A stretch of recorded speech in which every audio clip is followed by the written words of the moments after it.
Donc, je vais laisser la parole à la comédienne Sylvie Lebras. Alors, Sylvie Lebras est licenciée d'études théâtrales de la Sorbonne Nouvelle Paris 3.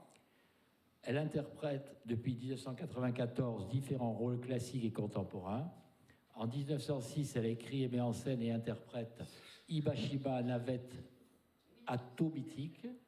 Et depuis 2017, elle crée des lectures théâtralisées autour de personnages historiques à partir de leurs écrits qu'elle interprète dans différents lieux, les médiathèques, cafés, lycées et d'autres lieux en plein air. Sylvie Lebras, c'est à toi.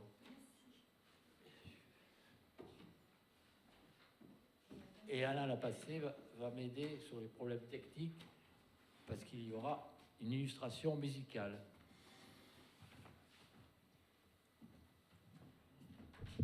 Bonjour. Alors, ça sera un extrait d'un texte que j'ai conçu l'hiver dernier. C'est une compilation, un puzzle de textes d'auteurs qui ont écrit sur le Danube. Et l'originalité, si je peux dire, c'est que je suis partie de l'embouchure du Danube. Donc j'ai pu intégrer facilement l'œuvre d'Istrati, Les Chardons du Borregan, qui est un livre qui, en 1994, m'a fascinée et que je relis avec beaucoup de plaisir. Sauf que là, ça sera des extraits. Et on va... c'est assez... Comment dire ? Je ne suis pas historienne, je ne suis pas géographe, mais j'aime la géographie et j'aime l'histoire. Donc c'est mon petit puzzle à moi de mes lectures. Et après, si vous voulez, je vous donnerai les références. Hein, mais les Chardons du Borregan, vous allez le retrouver. Danube, Donau, Dunav, Dunarea. Écrire, c'est marcher le long du fleuve, remonter son cours, repêcher les existences naufragées, retrouver des épaves accrochées aux rives et les embarquer sur une précaire arche de Noé en papier. Le delta.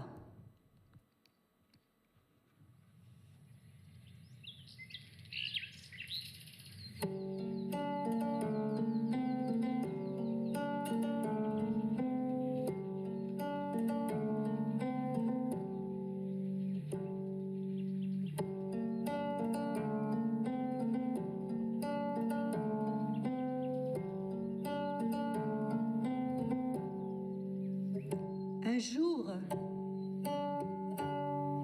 Neptune, de passage dans la mer hospitalière, le pont Euxin, la mer Noire des Anciens, décida de faire une halte. S'étant assis sur la grève, le dieu posa son trident derrière lui sur une terre qui était un peu molle.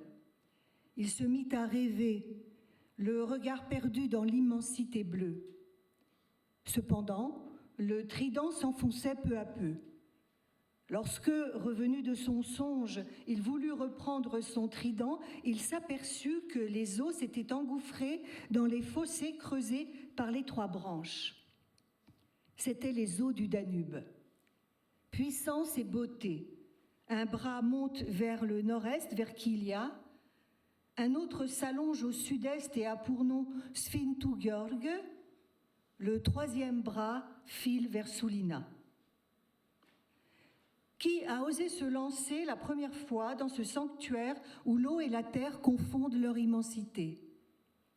Les légendaires argonautes de Jason, le conquérant de la Toison d'Or.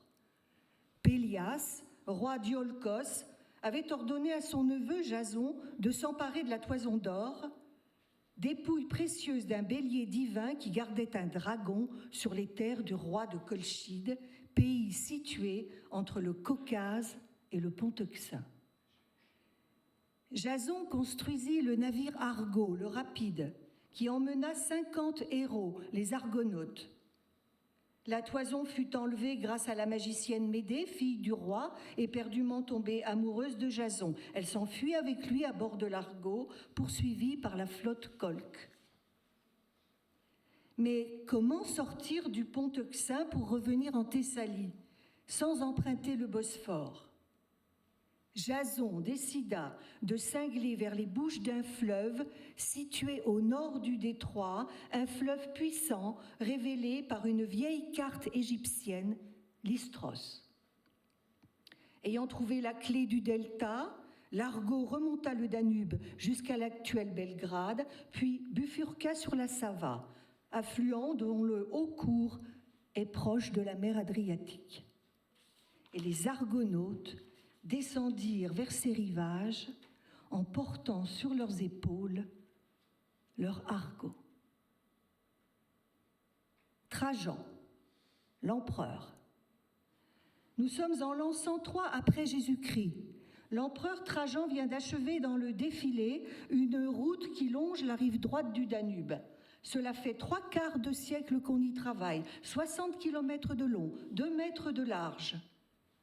L'empereur fera graver la fameuse tabula Traiana, Imperator Caesar Divi Nerva Filius, l'empereur, fils du divin Nerva, père de la patrie, a dompté la montagne et le fleuve. Puis, Apollodore de Damas, dit le Damascène, d'origine syrienne, fit jeter par-dessus le fleuve une vingtaine de piles en pierre, un tablier de poutres en bois porté par des arches en bois, 1135 mètres de long, 15 mètres de large.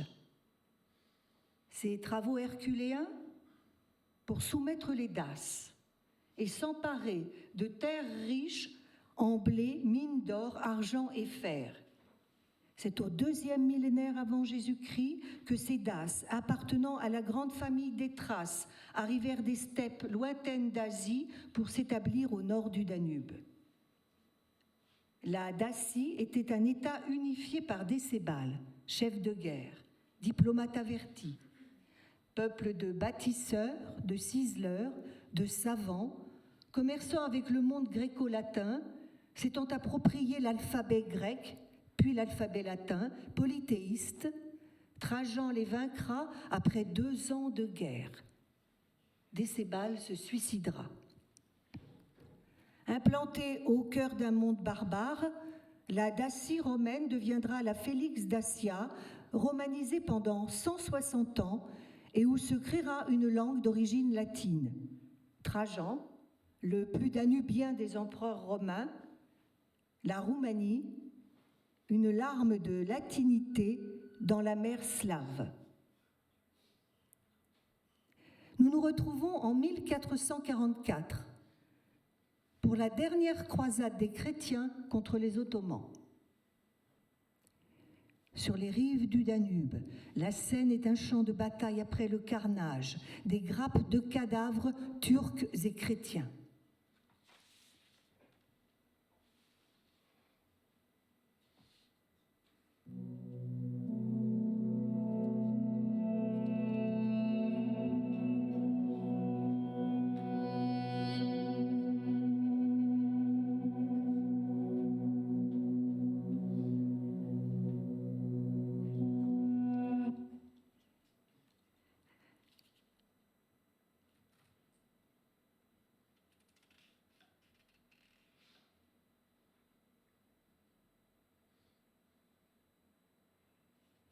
On peut faire sans musique aussi.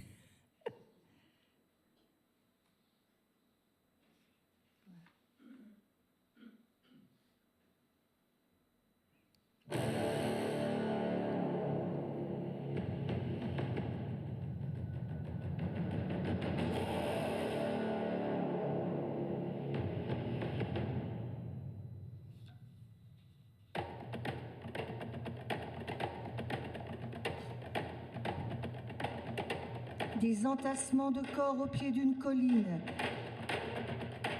où la chevalerie française s'est fracassée sur les pieux disposés par les Turcs pour éventrer les chevaux.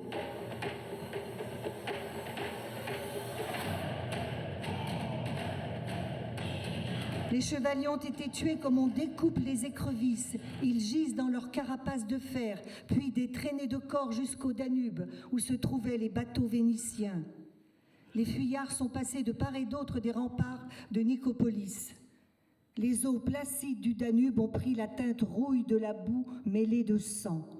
Le roi de Hongrie, Sigismond de Luxembourg, qui conduisait la croisade, a échappé de peu au massacre. En novembre 1444, à Varna, sur les rives de la mer Noire, une armée de croisés, conduite par le jeune roi de Pologne, Ladislas Jagellon, dit Lancelot, fut anéantie par les Ottomans. Le roi y trouva la mort. Mais il restait sur mer une flotte de Bourguignons qui décidèrent, malgré la défaite, de risquer quelque entreprise.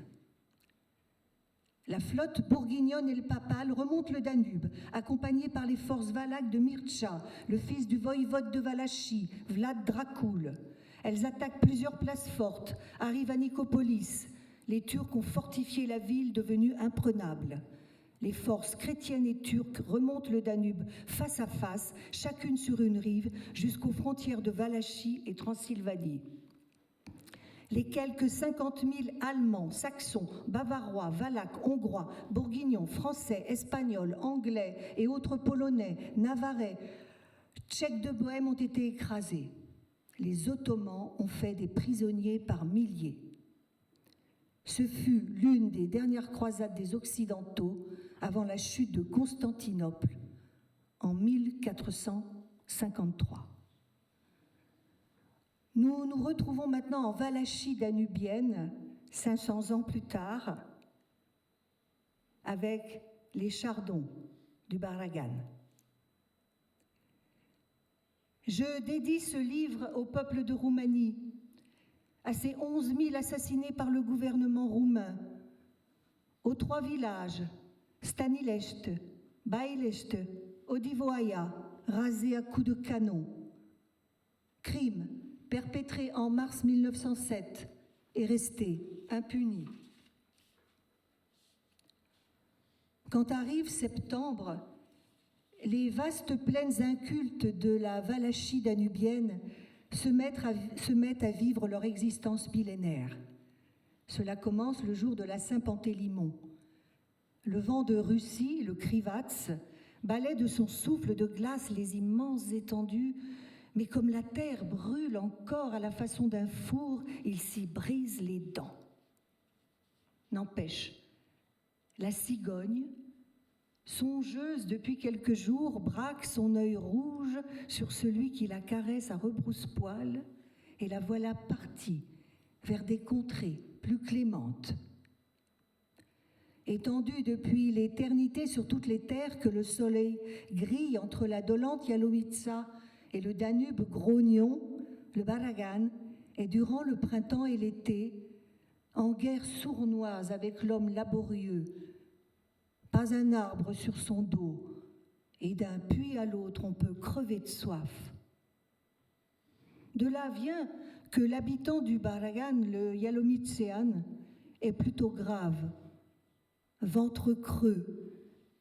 Voilà ce qui donne de la gravité à l'homme né sur le Baragan, cette immensité qui cache l'eau dans le tréfonds de ses entrailles et où rien ne vient, rien, sauf les chardons. Ces chardons apparaissent dès que fond la neige, sous forme d'une petite boule, comme un champignon, une morille. Les brebis gourmandes de ce chardon le broutent avidement, plus elles le broutent, plus il se développe. Dès que le vent de Russie se met à souffler, le berger tourne le dos au nord et s'attache à faire paître son troupeau.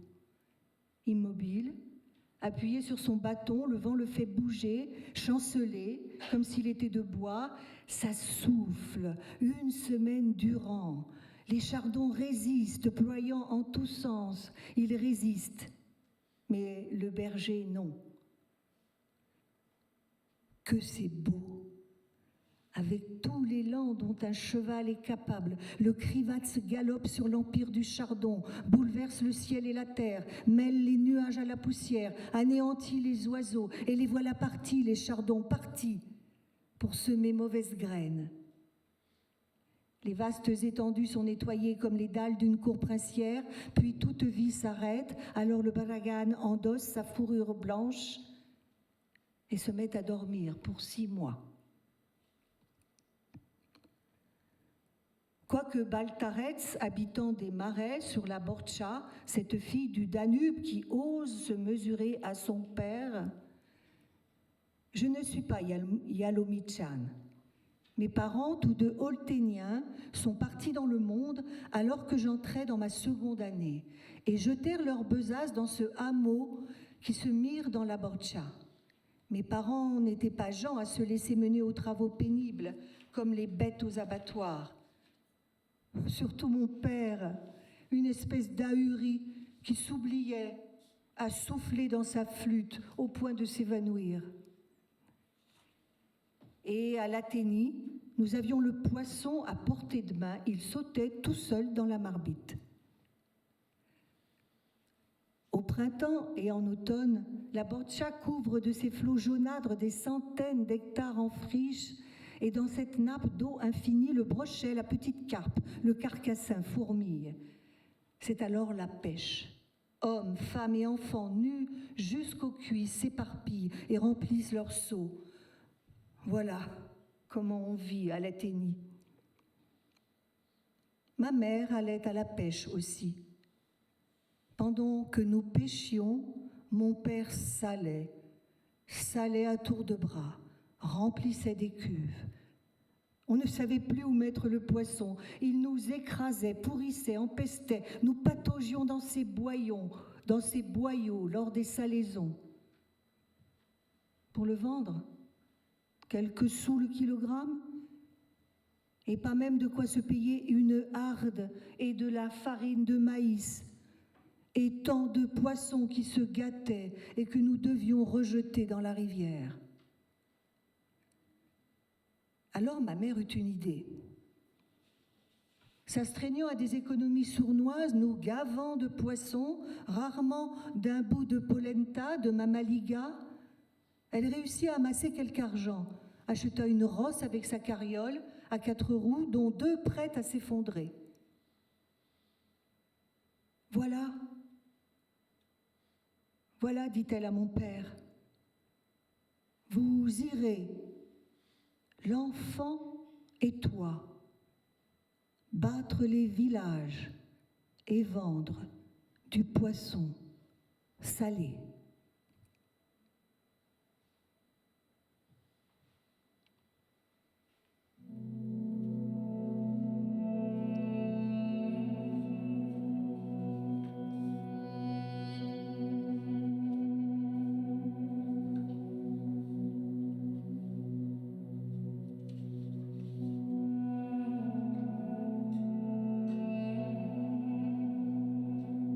Traverser le Baragan avec cela, dit mon père blême.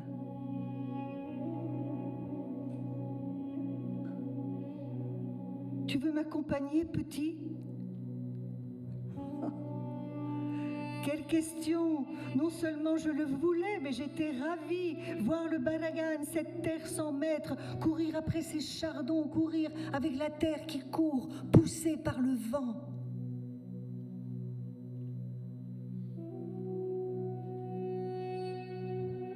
Le lendemain, à l'aube, nous partions. Notre bonne Mamouka, éplorée, défaillante, nous conduisit à pied jusqu'au seuil du Baragan. Bien au-delà de la route qui va de Braila à Kalarachi.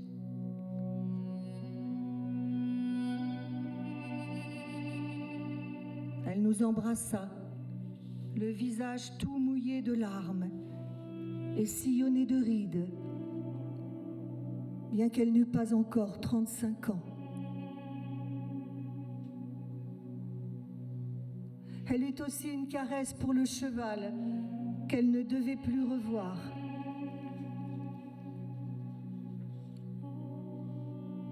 Et par une matinée laiteuse, nos silhouettes noires s'aplatissaient contre le désert tout proche. Le bonnet à la main, mon père empoigna les rênes de corde et se signa Que Dieu soit avec vous.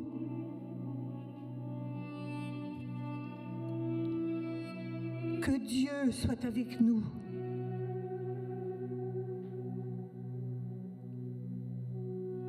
Et le balagan nous engloutit.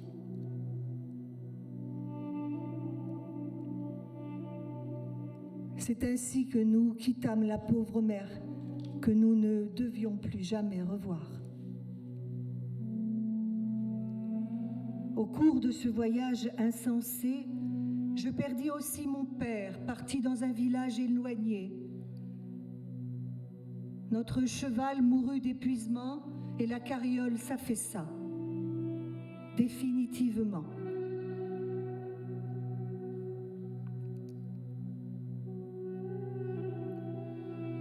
Mais je courus après les chardons avec mon ami Brèche-Dent.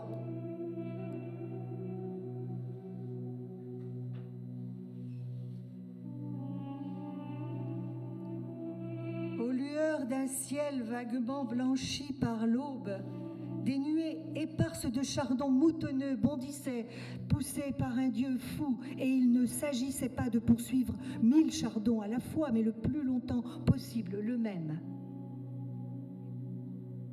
Ainsi, armés de perches légères, à la pointe en croc, nous brisions l'élan de nos arbrisseaux volants dès qu'ils manifestaient le désir de nous semer en route. Une traînée de camarades surgissait d'un peu partout, dans le pêle-mêle des chardons. Gamins et chardons se confondaient sans laisser voir quelle boule était un chardon, quel autre un gamin, jusqu'à ce qu'une cachioula pointue, 2 bras et un bâton minuscule se redressent, s'agitant sur 2 pattes. Puis de nouveau,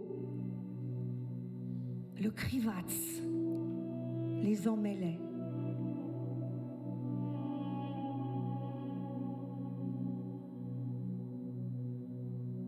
En cette année 1907, à force de vivre des heures si tragiques, à l'âge où d'autres enfants s'amusent encore, mon cœur ne tenait plus. Je ne pouvais plus entendre parler de fusillade, d'exécution, de torture. Cela me donnait tout de suite un mal de tête affreux.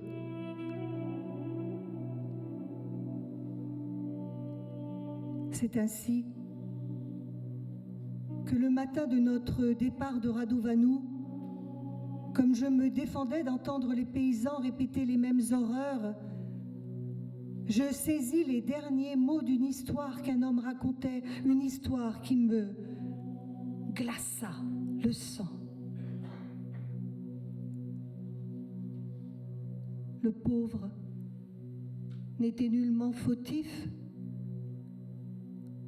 Ancien pêcheur à l'Athénie, il travaillait de ci, de là, en jouant de la flûte. On l'arrêta parce qu'on avait dit qu'il chantait partout une asbutia villageoise, où il était question d'une mamaliga pas plus grosse qu'une noix et qu'on défendait à coups de massue pour que les enfants ne la portent pas dans leurs griffes.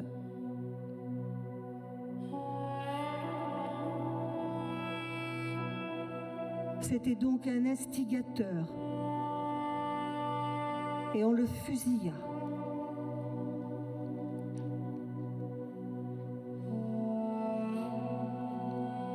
Je crois qu'il s'agit de ton père, Fillonel.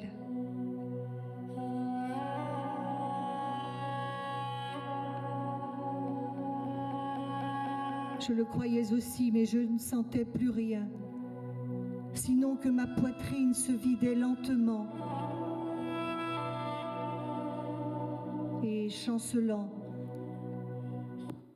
j'allais me jeter comme un chat assommé au fond de la voiture. Plus tard seulement, alors que mon compagnon fouettait les chevaux, faisant voler la voiture au milieu des champs ensoleillés, je m'agrippais à lui et lui demandais « Où allons-nous, Lionel? Où allons-nous » Dans le monde, m'attaquer, les chardons à nos trousses. Aujourd'hui, à 20 années d'écart, je suis encore à me demander si cette féerie-là n'a pas été un rêve, car depuis les temps légendaires de la barbarie turque, mon laborieux et doux pays n'avait connu des jours aussi atroces. Jamais ma tendre nation n'a plus souffert. Mais qu'en savions-nous, nous les enfants, hormis ces privations constantes qui liment l'être humain et ne révoltent plus personne, que savions-nous de l'éternel gémissement qui s'échappe des millions de poitrines paysannes d'un bout à l'autre de la Roumanie?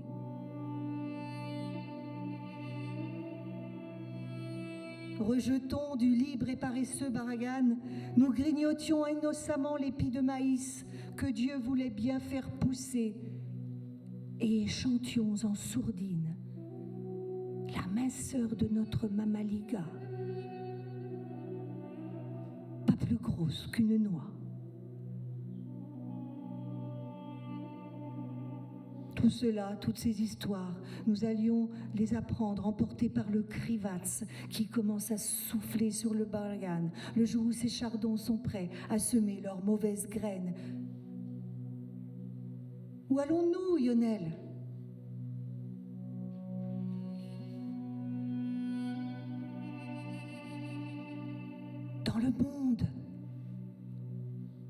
Dans le monde m'attaquer. Les chardons à nos trousses.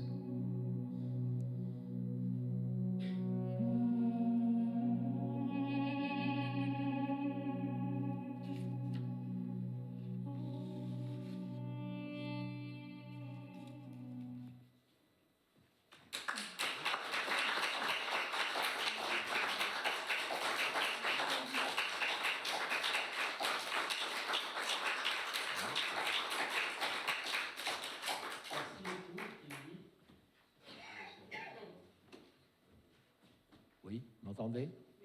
C'est mieux. Merci beaucoup pour cette évocation qui nous plonge directement dans l'univers d'Istrati et dans sa terre roumaine. Donc maintenant, je passe la parole à Zemfir Balan.